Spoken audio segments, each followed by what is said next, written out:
Sa number 4, mga kabataan nga ginareklamo kag ginaligar nagapanghaboy sang bato sa dalan sang Lacson, ginaksyonan sang DSSD. Ginpangita sa Department of Social Services and Development sa Bacolod City ang tatlo ka mga menor de edad nga ginaligar nagapanghaboy sang bato sa dalan sang Lacson. Sandag sa mga reklamo nga gindulog sa DSSD, ang mga menor de edad ang nagaistar sa ibabaw sang waiting shed sa tubangan sang isa ka hotel sa Lacson Street.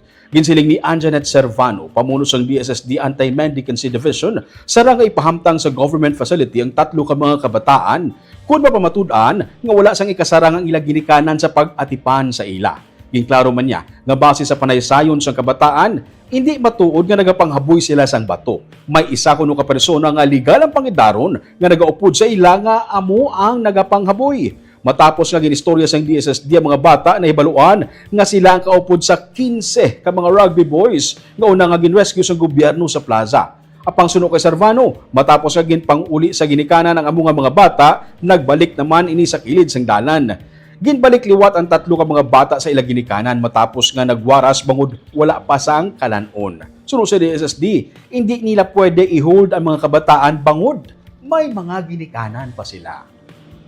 Duguluwa gyud ma'am, ti kagapo nagawara sila gani kay mangita sila kuno kwarta bala kay para ikaon nila. Hindi naman sila ma-hold gid sang Verlani, that's why gin pa out lang sila. Pero balikan sila magkara manana sila sa downtown, ma-identified naman namon.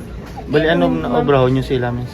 Ibalikan danay namon sir ang ilaman niya family kag i-makuton danay kung ano naman ang natabo why nga nagbalik naman sila sa street.